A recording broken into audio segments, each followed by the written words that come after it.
पंच परमेष्ठी भगवान को नमन। शासनपति भगवान महावीर स्वामी, आचार्य भगवान एवं समस्त चारित्रात्माओं के पावन चरणों में कोटिशः वंदन, कोटिशः वंदन। शुद्ध स्तुति के साथ हमारी क्लास आज प्रारंभ होगी। जो जन श्रद्धा भाव से करे श्रुत का ज्ञान, ज्ञानावर्णीय कर्म टले, प्राप्त करे सद्ज्ञान। तेरा ज्ञान अनंत है, मुझे ज्ञान की प्यास, केवल ज्ञानी मैं बनूं, यही है अंतिम मास। केवल ज्ञानी मैं बनूं, ये अंतिम मास। पिछली कक्षा में हमने वाणव्यंतर देवों के बारे में जाना था और अड़ई तिरछालोक में जो असंख्य द्वीप समुद्र है उसके बारे में जाना था। आज हम लोग जम्बू द्वीप के बारे में जानेंगे। तो जम्बू द्वीप, इसका नाम जम्बू द्वीप क्यों पड़ा है? इसका नाम जम्बू द्वीप इसलिए पड़ा है क्योंकि इसका मालिक जो है वो जम्बू वृक्ष पर निवास करता है और यहाँ पर यत्र तत्र और सर्वत्र भी जम्बू वृक्ष, जम्बूवन आदि रहे हुए हैं जो हमेशा हरे भरे रहते हैं और जम्बू वृक्ष की बहुलता के कारण इसको जम्बू द्वीप कहते हैं। इस द्वीप का जो मालिक है उसका नाम है अनादृत नामक देव है। वो वाणव्यंतर जाति का देव है और वो रिद्धि संपन्न देव है जिसकी एक पल्योपम की स्थिति, यानी अनादृत देव की स्थिति कितनी है? एक पल्योपम की स्थिति है। जम्बू द्वीप का मालिक जो है अनादृत देव है, उसकी स्थिति एक पल्योपम है। वो वाणव्यंतर जाति का देव है और रिद्धि संपन्न देव है। अब जम्बू द्वीप में देखेंगे हम लोग क्या क्या है रचना यहाँ की। यहाँ पर 6 पर्वत आए हुए हैं और 7 क्षेत्र है। तो एक क्षेत्र के बाद एक पर्वत, एक क्षेत्र एक पर्वत, ऐसे आए हुए हैं। तो पहले हैं दक्षिण से शुरू करेंगे, उत्तर यहाँ पर है, दक्षिण से शुरू करेंगे हम लोग। तो पहला क्षेत्र है भरत क्षेत्र, दूसरा क्षेत्र है हेरवई क्षेत्र, हेमवई क्षेत्र, तीसरा है हरिवर्ष क्षेत्र, चौथा क्षेत्र है महाविदय क्षेत्र, पांचवा क्षेत्र है रम्य क्षेत्र, छठा है हिरण्यवय क्षेत्र और सातवां है ऐरावत क्षेत्र। ये 7 क्षेत्र है और यहाँ पर 6 पर्वत है। कौन से देखेंगे? पहला है चुल हिमवंत पर्वत, भरत क्षेत्र के बॉर्डर में जो है वो चुल हिमवंत पर्वत है। फिर हिरण्यवय क्षेत्र के बॉर्डर में जो है महाहिमवंत पर्वत है। इससे क्या है, क्षेत्रों की सीमा बन गई। और यहाँ पर जो हरिवर्ष क्षेत्र है वो वहां पर निषद पर्वत है। फिर आएगा महाविदय क्षेत्र, महाविदय क्षेत्र के बॉर्डर में है नीलवंत और निषद पर्वत दोनों है।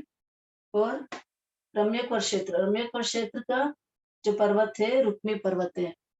और हेमवई क्षेत्र का जो परिणाम करेगा वो शिखरी पर्वत, यानी इसको जो बॉर्डर है वो शिखरी पर्वत से खत्म होता है।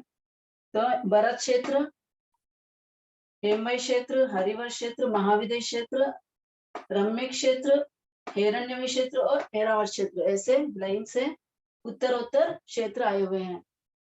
यहाँ पर जो है पद्मद्रह है, जो चुल्हिमन पर्वत है उस पे पद्मद्रह है। पद्मद्रह से 3 नदियां निकलती है, गंगा नदी, सिंधु नदी और रोहितांशा नदी। ये 3 नदियां पद्मद्रह से निकलती है। और यहाँ पर है महापद्मद्रह, महापद्मद्रह से 2 नदियां निकलती है, रोहिता और हरिकांता। और यहाँ पर तिग्गिचद्रह है, निषद पर्वत पर तिग्गिचद्रह है, वहां से 2 नदियां निकलती है, हरि सलीला और सीतोदा नदी। यहाँ पर है केशरीद्रह, केशरीद्रह से भी 2 नदियां निकलती है, सीता नदी और नारिकांता नदी। फिर है महापुंडरिक द्रह, महापुंडरिक द्रह से भी 2 नदियां निकलती है, नरकांता और रुप्यकुला नदी। और लास्ट में पुंडरिक द्रह, पुंडरिक द्रह से 3 नदियां निकलती है, सुवर्णकुला, रक्ता और रक्तवती। ये 3 नदियां पुंडरिक द्रह से निकलेगी। एक बार और बोलती हूँ, पद्मद्रह से 3 नदियां निकलती हैं, गंगा, सिंधु और रोहितांशा नदी। महापद्मद्रह से 2 नदियां निकलती है, रोहिता और हरिकांता नदी। फिर तिग्गी द्रह से 2 नदियां निकलती हैं, हरी सलीला और सीतोदा नदी। केशरी द्रह से 2 नदियां निकलती है, सीता नदी और नारीकांता नदी। महापुंडरिक द्रह से 2 नदियां निकलती है, नरकांता नदी और रूप्यकुला नदी। पुंडरिक द्रह से 3 नदियां निकलती है, सुवर्णकुला, रक्ता और रक्तवती। यानी भरत, ये भरत क्षेत्र और ये एरावत क्षेत्र है, दोनों सिमिलर है। भरत क्षेत्र और एरावत क्षेत्र जो है एक समान है, एक जैसे हैं। और यहाँ पर जो है 2 नदियां आई हुई है, भरत क्षेत्र में भी 2 नदियां, यहाँ पर भी 2 नदियां, हर एक क्षेत्र में 2-2 नदियां हैं। भरत क्षेत्र में गंगा सिंधु नदी है, हेमवती क्षेत्र में रोहिता और रोहितांश नदी है, हरिवर क्षेत्र में हरी सलीला और हरिकांता नदी है, महाविद्य क्षेत्र में सीता और सीतोदा नदी है। फिर रम्य क्षेत्र में नरकांता और नारीकांता है। हिरण्य क्षेत्र में भी सुवर्णकुला और रूप्यकुला 2 नदियां हैं। फिर एरावत क्षेत्र में रक्ता और रक्तवती है, 2 नदियां एरावत क्षेत्र में है। और यहाँ पर जो है देवकुरु और उत्तरकुरु आए हुए हैं। इसमें जम्बू द्वीप में कितने कर्म भूमि और कितनी अकर्म भूमियां हैं, तो बताया गया है कि एक भरत, एक एरावत, एक महाविद्य से 3 कर्म भूमियां हैं और 6 अकर्म भूमियां हैं यहाँ पर। तो टोटल क्षेत्र 9 हो गए, 7 तो ये क्षेत्र और देवकुरु और उत्तरकुरु, ये टोटल 2 क्षेत्र होंगे। तो कर्म भूमि किसे कहते हैं और अकर्म भूमि किसे कहेंगे? जहां पर असीम कृषि आदि होते हैं उसे कर्म भूमि कहते हैं, और जहां पर असीम कृषि आदि व्यवहार नहीं होता है, सिर्फ वृक्षों से ही आजीविका चल जाती है, उसे अकर्म भूमि कहते हैं। तो अकर्म भूमियां 6 हो गई, देवकुरु, उत्तरकुरु, हरिवास, रम्यकवास, हेमवत और हिरण्यवत।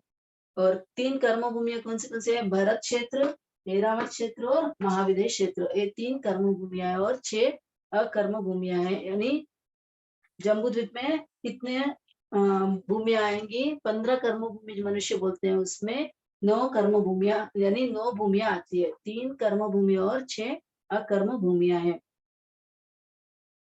भरत एरावत क्षेत्र में जो है निरंतर काल चक्र चलता रहता है, आरों का परिवर्तन होता रहता है यहाँ पर। तो अवसर पिंडिकाल के पहले, दूसरे, तीसरे आरे में एवं उत्सर पिंडिकाल के चौथे, पांचवे, छठे आरे में युगलिक होते हैं। तो वे वनों में, गुफाओं में पैदल विचरण करते हैं, हाथी, घोड़ा आदि जानवरों का उपयोग नहीं करते हैं। सौम्य रूप संपन्न होते हैं।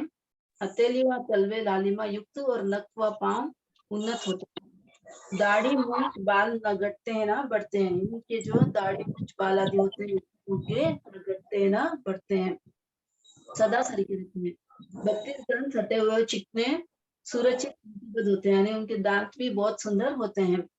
फलाहारी होने से ज्यादा निरोगी रहते हैं, उनको रोग नहीं होता है। गाय, भैंस आदि पशु होने पर भी वो किसी जानवर का दूध सेवन नहीं करते हैं। इनके सिर के बाल काले, चिकने, लंबे होते हैं, कभी सफेद नहीं होते हैं। शरीर पर झुर्रियां भी नहीं पड़ती है, इनके शरीर पर झुर्रियां भी नहीं पड़ती है। और स्त्रियां सदा सुहाग से संपन्न होती है, क्योंकि युगलिक रूप में जन्म लेते हैं और मरते समय भी दोनों साथ में ही मरते हैं, तो एक दूसरे का वियोग देखते नहीं है, तो इसीलिए स्त्रियां सदा सुहाग से संपन्न रहती है।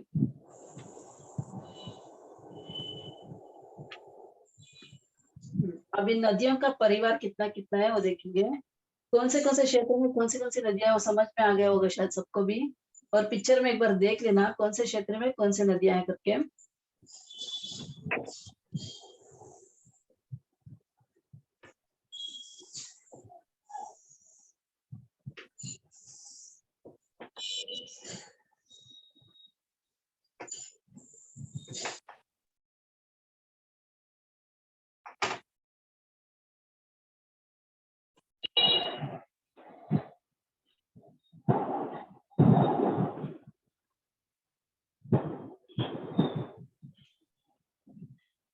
गंगा सिंधु नदी,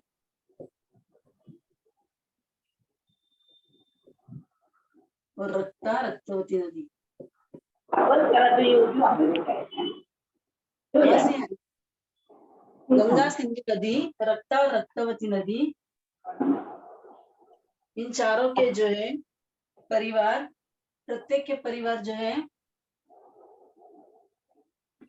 14,000, 14,000 छोटी नदियों का परिवार इन गंगा, सिंधु, रक्ता और रक्तावती नदियों का होता है, यानी एक एक नदी का 14,000 छोटी नदियों का परिवार होता है। तो कुल कितने होंगे? कुल होंगे 52,000।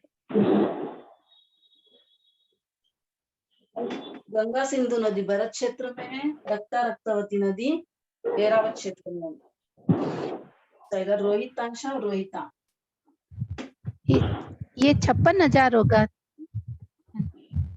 हाँ 14 इंटू हाँ रोहिता और रोहिता,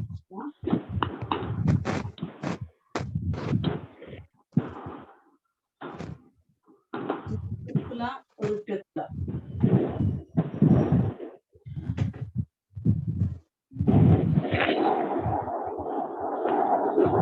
इसका जो परिवार है डबल होगा, 14,000 से डबल यानी 28,000। 4 नदियां हैं तो 28,000 इंटू 4 करेंगे तो 1,52,000 टोटल होगा। 1,12,000 होगा। 1,12,000। हाँ हाँ 1,12,000। फिर हरिकांता,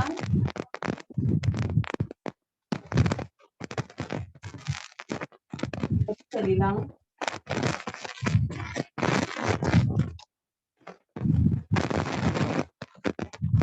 कांता और नारीकांता। इन 4 नदियों का जो है 56,000, यानी 28 का डबल करना है 56,000। इसको चार नदियों से मल्टीप्लाई करेंगे तो 2,24,000 होंगे।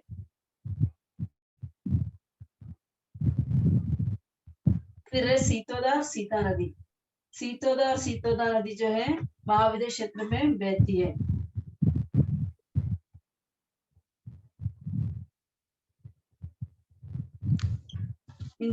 इनका जो परिवार है 5,32,000 नदियों का परिवार है, सबसे ज्यादा है। सबसे बड़ा क्षेत्र महाविद्य क्षेत्र, जम्बू द्वीप का सबसे बड़ा क्षेत्र जो है वो महाविद्य क्षेत्र है, और वो नदियां भी बहुत बड़ी होंगी। सीतोदा सीता नदी, तो इनका परिवार कितना है 5,32,000 का। एक एक नदी का परिवार है 5,32,000 का, तो टोटल होंगे 10,64,000। कुल नदियों का, इनका कुल महानदियों का कुल परिवार जो है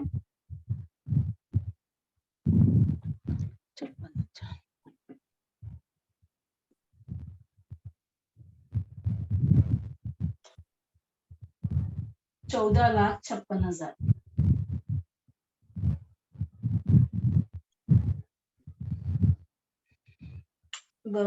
गंगा सिंधु रक्ता और रक्तवती, ये नदियां जो है भरत क्षेत्र में गंगा सिंधु नदी है, ऐरावत क्षेत्र में रक्ता और रक्तवती नदी है।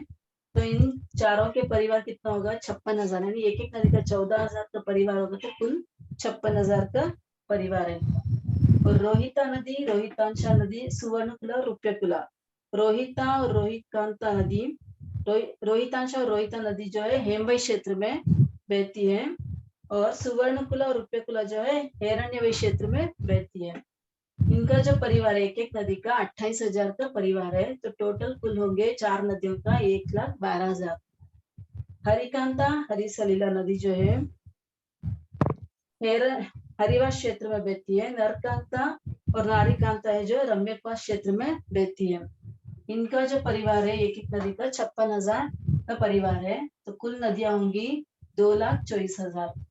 और सीतोदा और सीता नदी, इनका 5,32,000 का एक एक नदी का परिवार है, दोनों का 10,64,000 होगा। तो इन कुल 14 नदियों का, 14 महानदियां हैं, इन 14 महानदियों का कुल परिवार जो है 14,56,000। तो ये संख्या आती है 14,56,000 की संख्या कुल नदियों का होगा, जम्बू द्वीप की नदियों का। 7 क्षेत्र है, 7 क्षेत्र में 2-2 नदियां हैं, तो कुल नदियां 14 होंगी।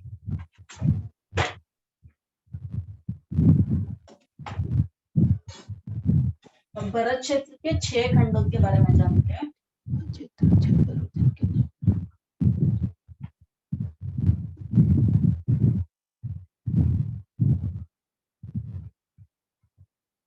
जम्बू द्वीप जो है, पूरा जम्बू द्वीप जो है 1,00,000 योजन का लंबा चौड़ा है। उसके ऊपर जम्बू द्वीप के ऊपर कितने सूर्य और चंद्र घूमते हैं, यानी 2 सूर्य और 2 चंद्र घूमते हैं। जम्बू द्वीप पर 2 सूर्य और 2 चंद्र घूमते हैं। भरत क्षेत्र का आकार कैसा है? इस प्रकार है भरत क्षेत्र का आकार, और अर्धचंद्राकार का है। और यहाँ पर जो है वो चूल हिमवंत पर्वत है। चूल हिमवंत पर्वत है।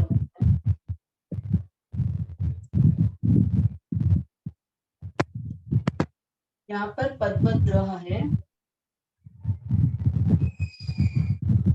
पद्मद्रोह।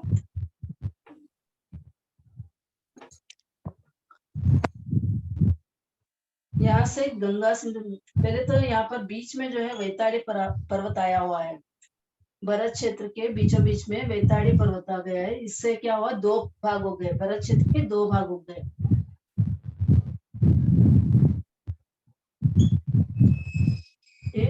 उत्तरार्ध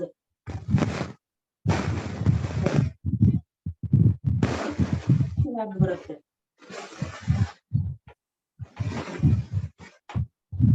यानी 2 पार्ट हो गए, उत्तरार्ध भरत और दक्षिणार्ध भरत।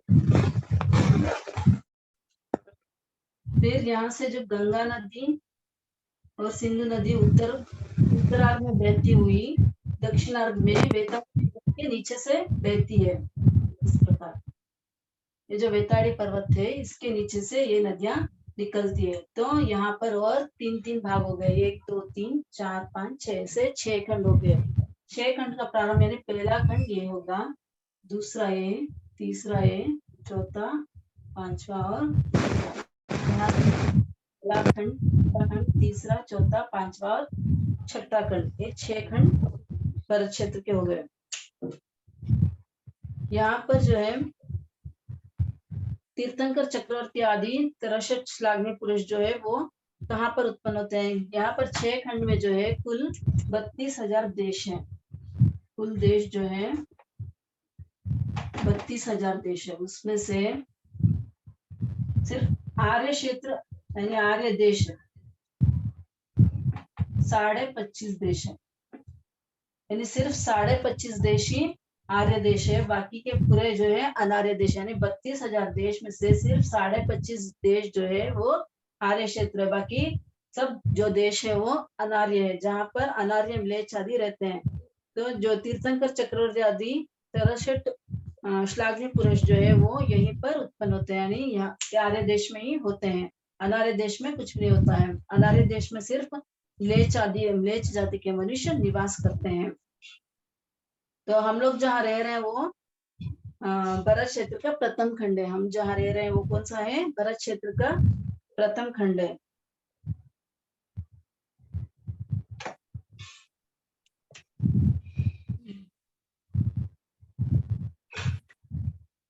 ये जम्बू द्वीप का जो है ना, भरत क्षेत्र कितना होगा? जम्बू द्वीप तो पूरा बड़ा है, तो उसका कितना होगा? 190वां हिस्सा, यानी 190वां जम्बू द्वीप का पूरा जितना भाग है उसमें से 190वां हिस्सा है। जम्बू द्वीप 1,00,000 योजन का है। ये भरत क्षेत्र कितना होगा? 190वां, जम्बू द्वीप का 190वां हिस्सा होगा। और जिसकी चौड़ाई, इसकी चौड़ाई जो है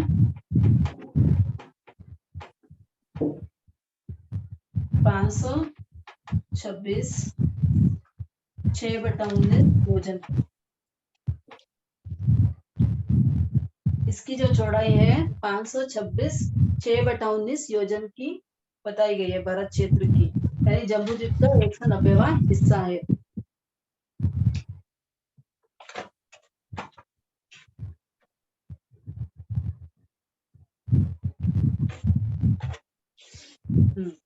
एरावत क्षेत्र में भी क्या क्या रचना? एरावत क्षेत्र भी जैसे भरत क्षेत्र में 6 खंड है, उसी प्रकार एरावत क्षेत्र में भी 6 खंड होंगे। वहां पर रक्ता और रक्तावती नदियां होंगी, और इसी प्रकार 6 खंड होंगे। इसी प्रकार की रचना भरत क्षेत्र में भी होगी।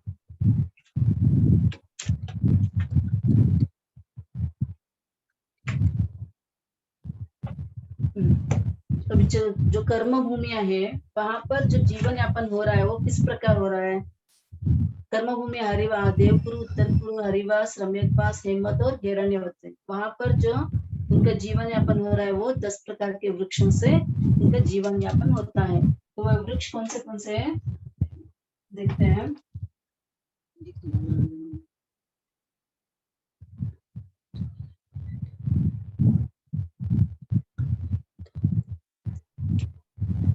पहला है मतंगा, मुझे जूस यानी फल देने वाला। दूसरा है बिंगा, यानी बर्तन देने वाला या पात्रा देने।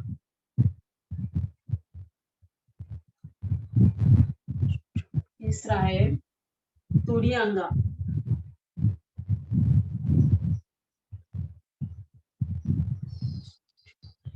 वाद्य यंत्र देने वाला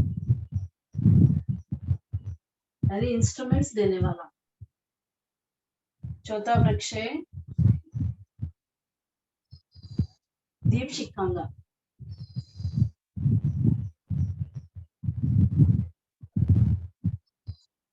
दीप शिखांगा दीपक के समान प्रकाश करने वाला।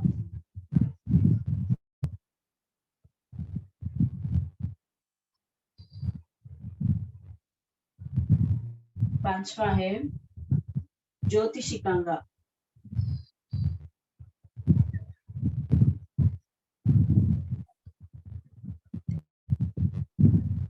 सूर्य के समान प्रकाश करने वाला।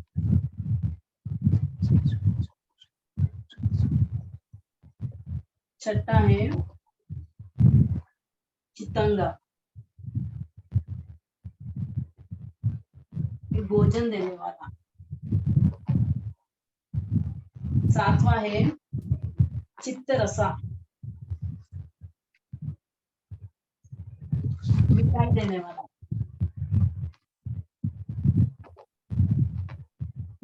आठवां है मणियंगा,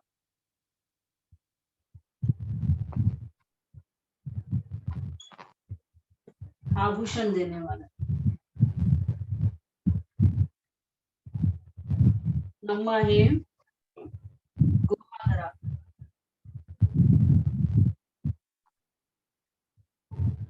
गोहागरा घर देने वाले। 10वां है अनिगणा,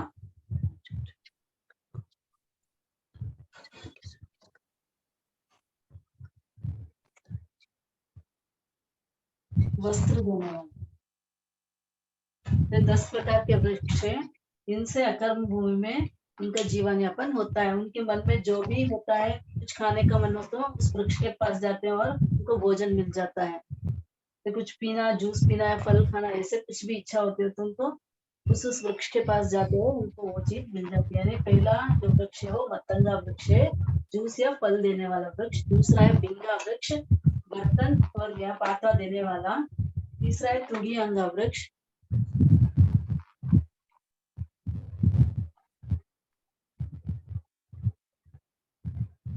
तीसरा है तुड़ियांगा वृक्ष, वाद्य यंत्र देने वाला है, इंस्ट्रूमेंट्स देने वाला। चौथा है दीप शिकांग वृक्ष, जो दीपक के समान प्रकाश करने वाला है। पांचवा है ज्योति शिकांग वृक्ष, सूर्य के समान प्रकाश करने वाला।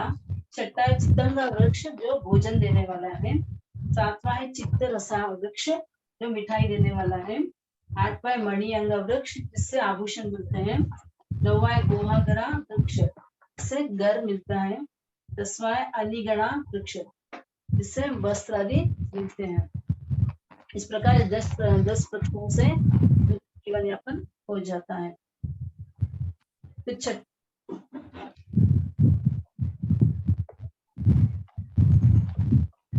जितना ही रखते हैं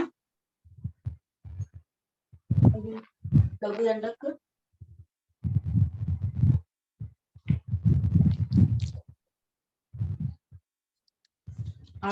लोग का इतना ही रखते हैं, लघु दंडक में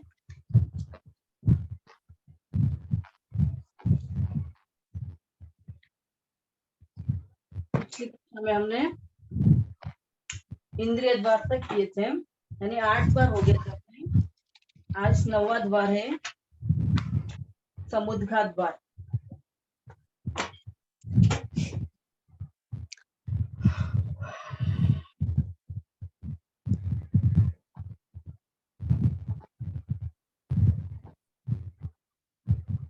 इसमें 3 अक्षर है, सम प्लस घात। 3 अक्षर है, सम प्लस घात। सम यानी एक ही भाव पूर्वक, एक ही भाव पूर्वक, उद यानी प्रबलता से,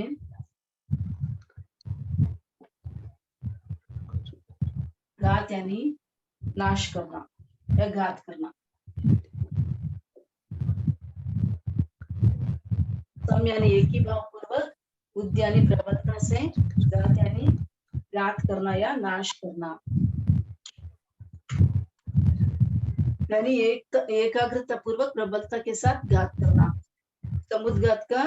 समुद्घात की परिभाषा क्या है? एकाग्रता पूर्वक प्रबलता के साथ घात करना, वेदना आदि के साथ तन्मय होकर मूल शरीर को छोड़े बिना प्रबलता से आत्मा प्रदेशों को शरीर अवगाना से बाहर निकालकर असाता वेदना आदि कर्मों का नाश करना। यानी कभी असाता का उदय हो जाए तो उस समय आत्मा प्रदेशों को बाहर निकालना, वो क्या होगा? समुद्घात होगा। यानी प्रबलता पूर्वक आत्मा प्रदेशों को शरीर अवगाना से बाहर निकालना, शरीर को छोड़े बिना, शरीर को छोड़ेंगे नहीं, सिर्फ आत्मा प्रदेशों को बाहर निकालेंगे, वो है समुद्घात।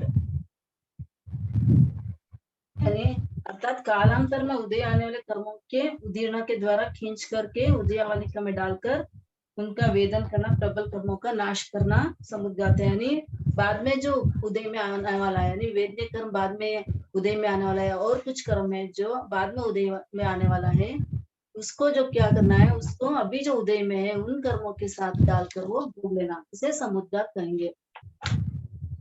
वेदना समुद्घात, समुद्घात 7 प्रकार के हैं। पहला वेदना समुद्घात। असाता वेदनी कर्म के कारण साधना प्रदेशों को शरीर लगाने से बाहर आ जाना कहलाता है। इसके द्वारा उदय प्राप्त असाता वेदनी कर्मों का नाश होता है। यानी इसमें क्या होगा? असाता वेदनी कर्मों का नाश होता है, साता वेदनी कर्मों का समुद्घात नहीं होता है, सिर्फ असाता वेदनी कर्मों का ही समुद्घात होता है। जब असाता का उदय होता है तो आत्मा प्रदेशों में स्पंदन होकर कुछ आत्मा प्रदेश शरीर अवगाना से बाहर आ जाना, उसे क्या कहेंगे? वेदनीय समुद्घात। दूसरा है कषाय समुद्घात। तीव्र क्रोध आदि कषायों के द्वारा आत्मा प्रदेशों में स्पंदन होकर कुछ आत्मा प्रदेश का शरीर अवगाना से बाहर आ जाना कषाय समुद्घात कहलाते हैं। जब तीव्र कषाय का उदय होता है तब कुछ आत्मा प्रदेश शरीर अवगाना से बाहर आ जाना क्या है? कषाय समुद्घात है। इसके द्वारा उदय प्राप्त कषाय मोहनीय कर्म का नाश होता है। कषाय किससे होता है? कौन से कर्म से होता है कषाय? मोहनीय कर्म से। तो इससे जो उदय में है, जो कषाय उदय में है, उसका उस मोहनीय कर्म का नाश होता है। यानी चारों कषाय की समुद्घात हो सकती है। क्रोध, मान, माया, लोभ, चारों कषायों का भी समुद्घात होता है। दूसरा है मारणांतिक समुद्घात। मृत्यु से अंतर्मुहूर्त पूर्व उत्पत्ति के स्थान तक लंबा यानी शरीर प्रमाण चौड़ा और मोटाई वाला आत्मा प्रदेशों का दंड निकालना मारणांतिक समुद्घात कहलाता है। यानी मृत्यु के अंतर मुहूर्त पहले, मृत्यु आने वाली है उसके अंतर मुहूर्त पहले जो है अपने शरीर में से आत्मा प्रदेशों का दंड निकालना, जहां पर वो जाकर उत्पन्न होता है वहां तक आत्मा प्रदेशों का दंड निकालना क्या है? मारणांतिक समुद्घात है। इस समुद्घात में आयुष कर्म के प्रवृत्त प्रदेशों की क्षपना होती है। इसमें कौन से कर्म खपते हैं? आयुष्य कर्म की क्षपना होती है, यानी आयुष्य कर्म को खपाते हैं। वेक्रिय समुद्घात। वेक्रिय रूप चौथा है वेक्रिय समुद्घात। वेक्रिय रूपों का निर्माण करने हेतु तो वेक्रिय वर्गणा के पुद्गलों को ग्रहण करने के लिए, यानी जब भी वेक्रिय शरीर बनाना होता है तब वेक्रिय पुद्गलों को ग्रहण करना पड़ता है। तब वेक्रिय पुद्गलों को ग्रहण करने के लिए आत्मा प्रदेशों का दिशा तथा वी दिशा में, यानी चारों दिशाओं में और वी दिशाओं में भी संख्यात योजन तक का लंबाई एवं चौड़ाई में शरीर प्रमाण दंड निकालना, यानी जितना शरीर है उस शरीर प्रमाण का दंड निकालना वेक्रिय समुद्घात कहलाता है। इसमें वेक्रिय नामकरण की क्षपणा होती है। वेक्रिय शरीर जो बनता है वो किससे बनेगा? नामकरण से बनता है। तो इसमें वेक्रिय नामकरण की क्षपणा होती है, यानी इसका क्षय होता है। पांचवा है तेजस समुद्गात। शीतल अथवा उष्ण तेजोलेशा किसी पर डालना है तो तेजस अथवा शीतल पुद्गल को ग्रहण करने के लिए, यानी इसके ऊपर शीतल लेशा तेजोलेशा डालनी हो तो शीतल और उष्ण तेजोलेशा के पुद्गलों को ग्रहण करना पड़ता है। उस पुद्गल को ग्रहण करने के लिए संख्यात योजन तक एक दिशा में तथा बी दिशा में आत्मा प्रदेशों का दंड निकालना तेजस समुद्गात कहलाता है। छठा है आहारक समुद्गात। जीवदया, रिद्धि दर्शन, ज्ञान ग्रहण या संशय निवारण हेतु 14 पूर्वधारी मुनि आहारक शरीर बनाते हैं। यानी आहारक शरीर बनाने वाले 14 पूर्वधारी मुनि जो है उनको जीव दया का प्रसंग आ जाए या रिद्धि दर्शन देखनी हो, कीर्तन कर्म की रिद्धि दर्शन देखनी हो, ज्ञान ग्रहण करना हो या कुछ नया ज्ञान सीखना हो या संशय का निवारण करना हो, तब वो आहारक शरीर बनाते हैं। आहारक शरीर बनाने के लिए आहारक परगणा के पुद्गलों को ग्रहण करना पड़ता है। उनको ग्रहण करने के लिए संख्यात योजन का आत्मा प्रदेशों का दंड निकालते हैं। इस ऐसे दंड निकालना क्या है? आहारक समुद्गात कहलाता है।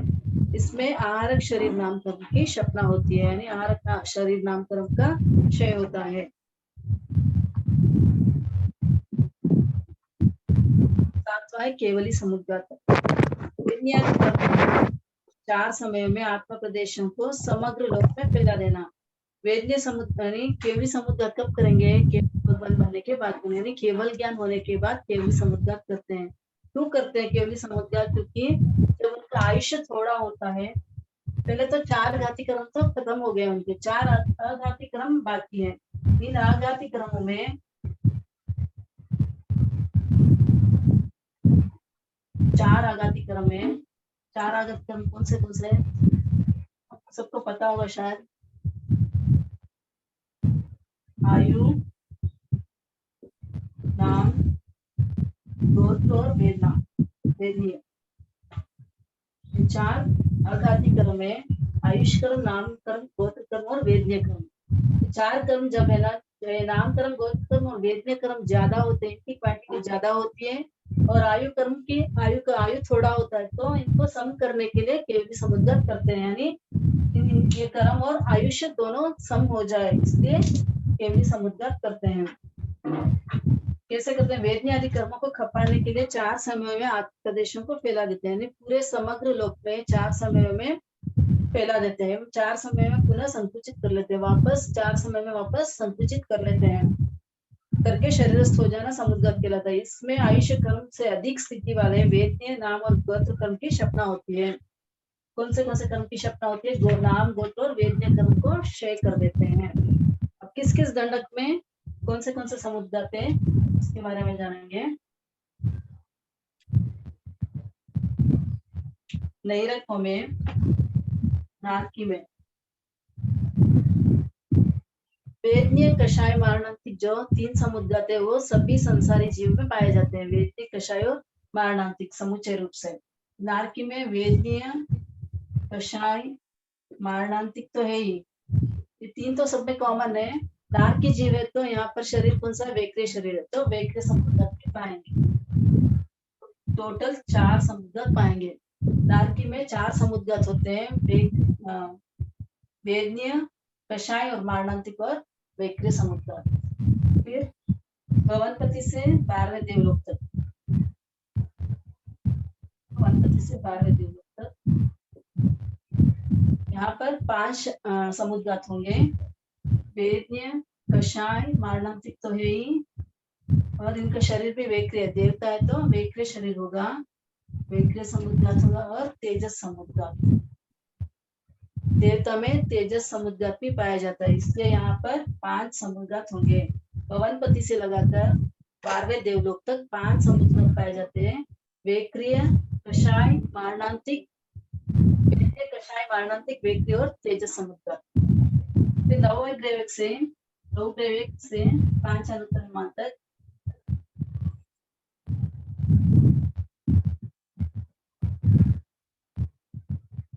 बातें तो 5 है लेकिन करते 3 है। 5 या 3 लिखा हुआ है, करते तो 3 ही है, कि वेक्रिय समुद्गात करते नहीं और तेजस समुद्गात नहीं करते हैं, लेकिन मिलता सभी है, उनमें शक्ति है वेक्य समुद्गत को तेजस समुद्गत करने की। 5 है लेकिन विद्यमान तो 5 है लेकिन वो करते 3 ही है। वेक्य, कषाय, मारणांतिक, वेदी, कषाय, मारणांतिक, वेक्य और तेजस। 5 समुद्गत पाते हैं लेकिन करते सिर्फ 3 है, वेदी, कषाय और मारणांतिक ही करेंगे, वेक्य और तेजस समुद्गत नहीं करते हैं। आगे आएगा तिर्यंश में 4 स्थावर में, 4 स्थावर में पृथ्वीकाय, अपकाय, देवकाय और वनस्पतिकाय में, इनमें 3 समुद्गत पाए जाते हैं, वेद्य, कषाय और मारणांतिक।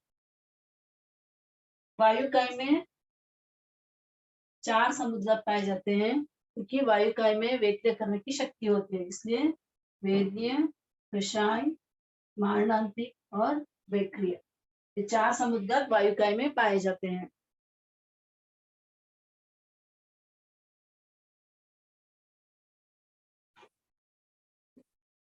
तीन विकलेंद्रियों असन्नितिरिंच पंचेंद्रिय में 3 वेदने, कषाय और मारणांतिक। सन्नितिरिंच पंचेंद्रिय में 5 समुद्गत पाए जाते हैं, वेद्य, कषाय, मारणांतिक, वेक्रिय और तेजस समुद्गत। सन्नितिरिंच पंचेंद्रिय तो वो वेक्रिय भी कर सकता है और तेजस समुद्गत भी कर सकता है। कर्म भूमि मनुष्य में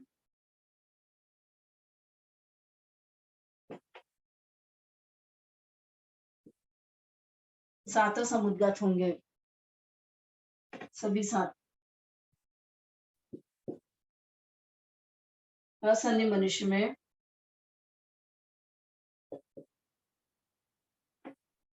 प्रथम 3 वेदने, कषाय और मारणांतिक।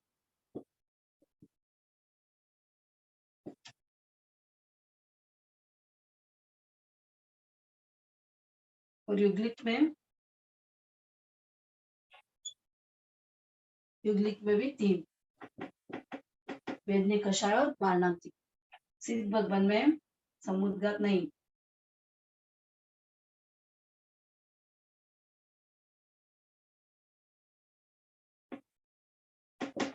ये हो गए अपना समुद्गत पद। एक बार और बोलते हैं, नारकी में समुद्गत पाते हैं 4 वेदने, कषाय, मारणांतिक और वेक्रिय समुद्गत।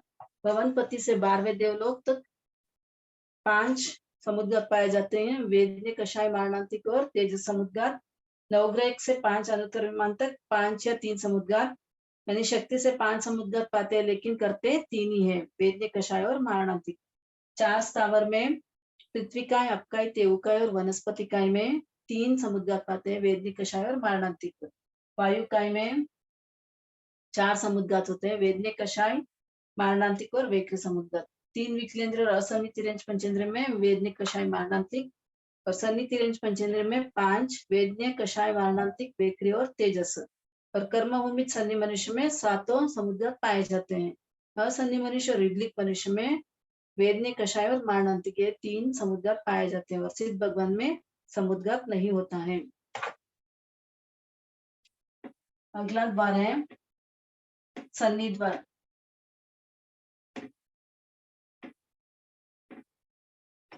दसवां द्वार सन्नि द्वार।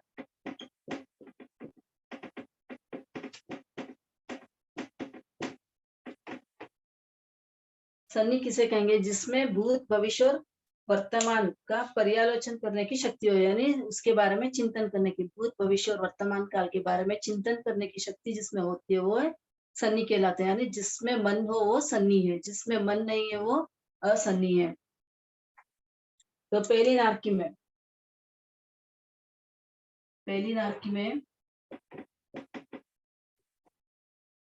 नारकी भवनपति, वाणवंतर।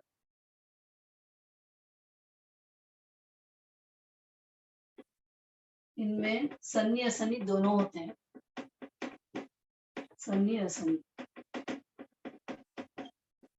असन्नि दोनों उत्पन्न होते हैं। यानी पहली नार की और भवनपति वाणवंतर में असन्नितिरंज पंचेंद्रिय भी जाते हैं। गति आगति में आपने देखा होगा असन्नितिरंज पंचेंद्रिय मरकर नारकी में भी जा सकता है, पहली नारकी तक जाएगा और भवनपति वाणवंतर में जाता है। तो वो जब जाएगा तब अपर्याप्त अवस्था में, यानी नारकी और देवता के भवनपति और वाणवंतर के अपर्याप्त अवस्था में असन्नी रहेंगे, बाद में वो सन्नी ही होंगे। थोड़ी देर के लिए अपर्याप्त रहेंगे, इसलिए वहां पर असन्नी और सन्नी दोनों मिलेंगे। फिर दूसरे से 7वीं नरक तक सन्नी ही होंगे। ज्योतिषी से 5 अनुत्तर तक सभी सन्नी ही होंगे। 5 स्थावर, 3 वितरेंद्रिय,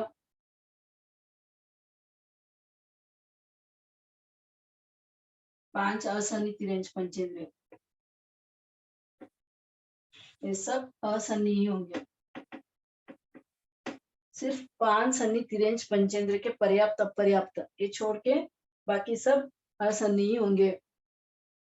सन्नितिरंज पंचेंद्रिय में ये सन्नी होगा। कर्मभूमि मनुष्य में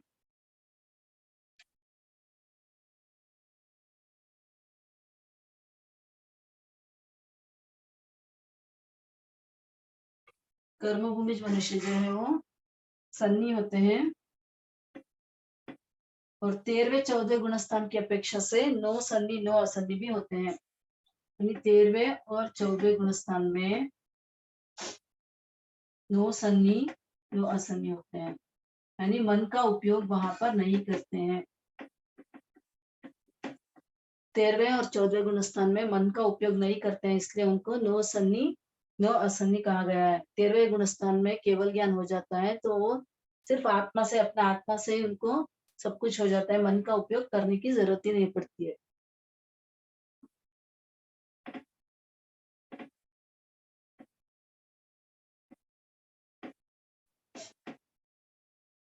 युग्लिक मनुष्य में असन्नी होंगे।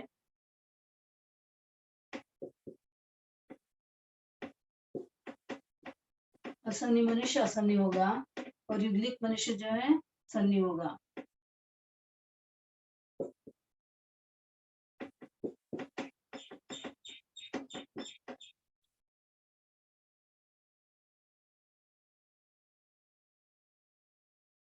ये हो गया अपना सन्नी द्वार। आगे है वेद द्वार। 11वां द्वार है वेद द्वार।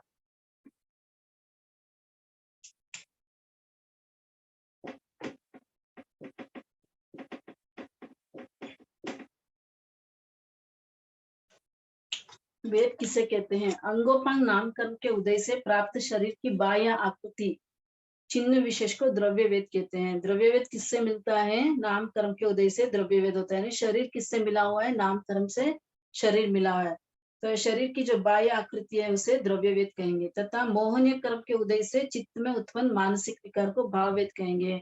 मोहनीय कर्म से जो स्त्री वेद, पुरुष वेद और नपुंसक वेद जो है 3 वेद है, वो मोहनीय कर्म के उदय से होते हैं, इसे भाव वेद कहेंगे।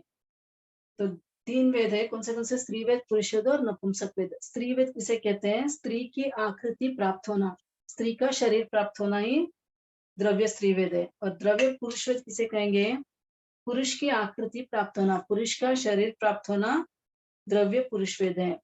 द्रव्य नपुंसक वेद पुरुष स्त्री दोनों के सम्मिश्रण लक्षण न्यूनाधिक अंश में विद्यमान हो, यानी थोड़ा बहुत स्त्री और पुरुष का दोनों मिक्स हो तो वो द्रव्य नपुंसक वेद होगा। और भाव स्त्री वेद जिसके उदय से जीव को पुरुष के साथ संसर्ग करने की इच्छा हो, यानी जिसके उदय से ऐसे मन में इच्छा हो कि पुरुष के साथ काम भोग की इच्छा हो, वो है भाव स्त्री वेद। और भाव पुरुष वेद में पुरुष को स्त्री के साथ भोग करने की इच्छा होगी, वो है भाव पुरुष वेद। और भाव नपुंसक वेद में जो है जिसके उदय से उभयलिंग यानी दोनों के साथ, स्त्री और पुरुष के साथ भोग काम भोग की इच्छा हो, वो है भाव नपुंसक वेद। अब कौन से दंडक में कौन से वेद पाए जाते हैं इसके बारे में जानेंगे। नारकी में एक वेद होगा नपुंसक वेद।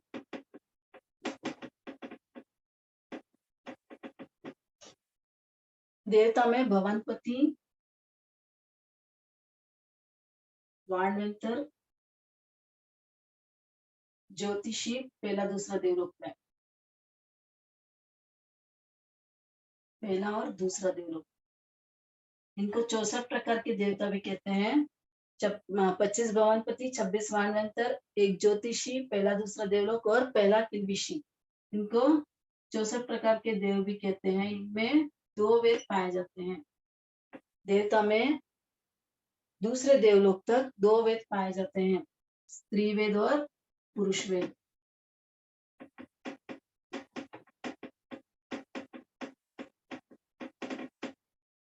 तीसरे देवलोक से नवग्रह वेद तक, तीसरे देवलोक से अनुत्तर विमान तक, तीसरे देवलोक से 5 अनुत्तर विमान तक एक वेद सिर्फ पुरुष वेद ही पाया जाता है।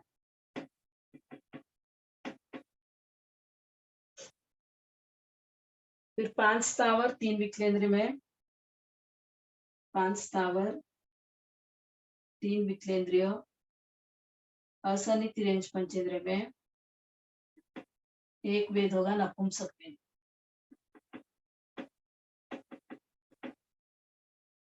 सन्निति रेंज पंचेंद्र में तीनों वेद पाए जाते हैं,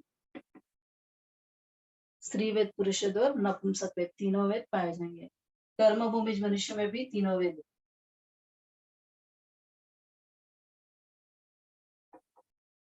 स्त्री वेद, पुरुष वेद और नपुंसक वेद, तीनों वेद पाए जाएंगे।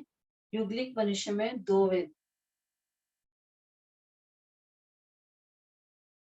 स्त्री वेद और पुरुष वेद।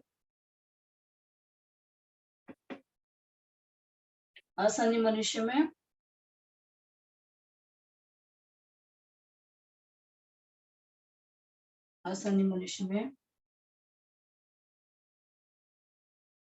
नपुंसक वेद।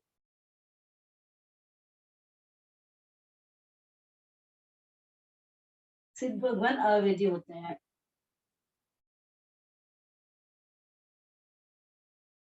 अवेदी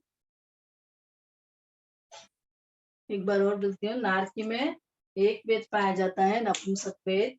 भवनपति, वाणवंतर, ज्योतिषी पहला दूसरा देवलोक और पहला किल्बिषी में 2 वेद पाए जाते हैं, स्त्री वेद और पुरुष वेद।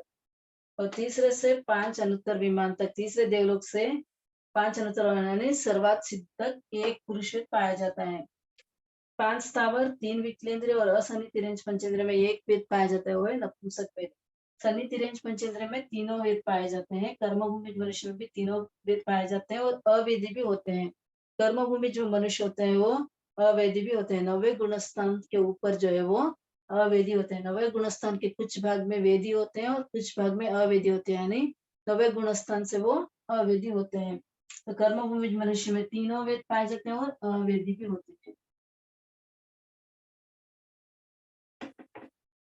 नोट्स में दिया हुआ नहीं है, लेकिन आपको जानकारी के लिए कर्मभूमि मनुष्य अवेदी भी हो सकते हैं। युगलिक मनुष्य में 2 वेद पाए जाते हैं, स्त्री वेद और पुरुष वेद। असन्य मनुष्य में एक नपुंसक वेद पाया जाता है और सिद्ध भगवान अवेदी ही होते हैं।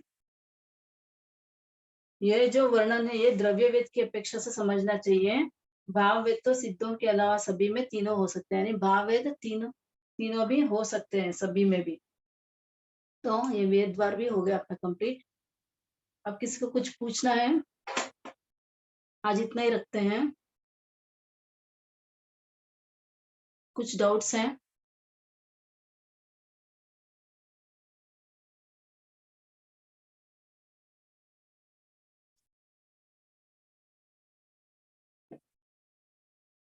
क्लास को एंड करें क्या?